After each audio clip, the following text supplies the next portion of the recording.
So my wife has a friend who is a leftist. He posted a video of himself dancing when Biden won, has a severe case of Trump derangement syndrome, completely blue and orange, except for one small hole in the ship, which right now is taking on water. He's Cuban. When the Cuban uprising began, he called on his allies at Black Lives Matter to support the Cuban people. I had to laugh because BLM is a Marxist organization, so I imagine just exactly who in fact they would support. And the answer, fruitfully, came hours later when they came out with tweets in support of the Cuban government, blaming everything on America. Because as we all know, communism is faultless, and everywhere it's been tried, it's been enormously successful, and the only reason in those rare instances where it has not, it's been somebody else's fault. Next tweet was even more telling when they stated, "Rest in power, Fidel." Once again, Marxism, this social justice movement, what it really is about in the end is power. Coming upon this pot of gold, I could not help, despite my wife's admonitions, from sharing some of the wealth with her friend. And believe it or not, very quickly, I received a surprising reply that he now denounces the organization. Pleasantly surprised. Really? I asked what was acting as the exact red pill. What changed?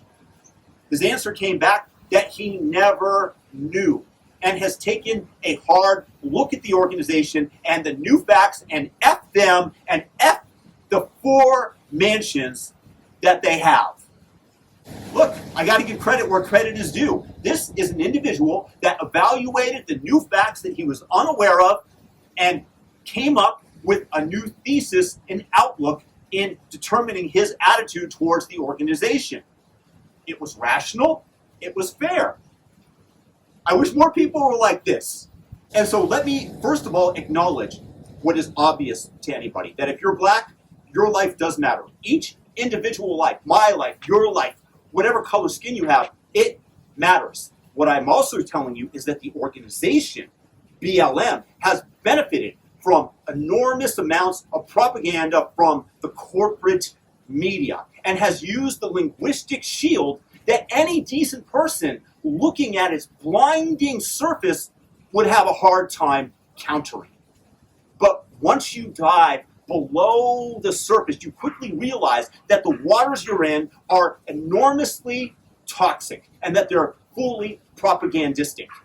This is an organization that is in favor of disrupting the nuclear family. When you take a look at the truancy rate, at the rate of people in jail, that, and this goes for all races, that grow up without a father figure in their lives, just having a father figure helps, much less a father directly every single day in your life. And this is an organization that advocates disruption of the nuclear family. Why?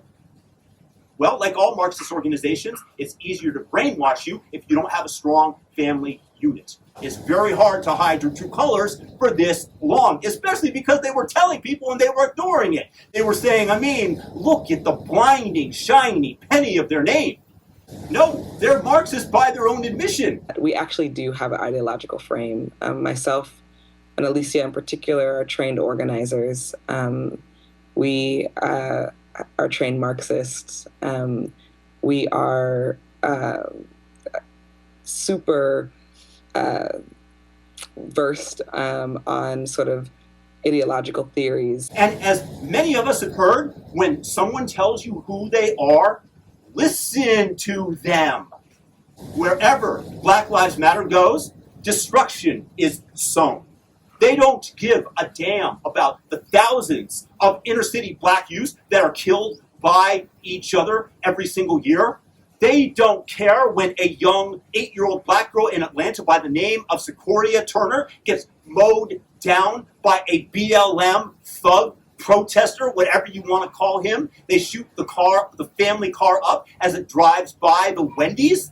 They don't come out in support of these Black lives. Oh no, they will only show up when Jacob Blake, a known criminal who was about to kidnap a woman's kids, who accused him of digitally raping her, a known felon who had a knife, gets shot when he's not following cops' orders and has already tussled with them. Oh yeah, then they'll burn down Kenosha, Wisconsin. Yes, this is what they'll support. They'll be out there in droves with that. When they find out later that a carjacker that they were out to support was mowed down by the police, was white, oh, then they drop the protest. They're not after justice. They are after power. They are Marxists. We are trained Marxists. The paradigm that they're trying to sell you with the mainstream media, that everything that is bad is the fault of January 6th rioters. Forget the fact that Black Lives Matter and Antifa went around all summer destroying property. One riot on the right is not right. It's wrong. But look at what they did, and they let them go, and they're using these people as useful idiots in order to gain more power, more centralized power in the state. So please wake up to Black Lives Matter and to what it actually stands for. Be red-pilled like my wife's friend. See this organization as the poisonous peddlers and the divisive people that they are, that are here to separate us and cause racial division for their own benefit. Peace and blessings, everybody. If you're new, thumb up the video, subscribe, but do so also on BitChute or Odyssey, and get off of YouTube. Join me there. The link is in the description. Have a fantastic day. Red pill. Take it. Peace.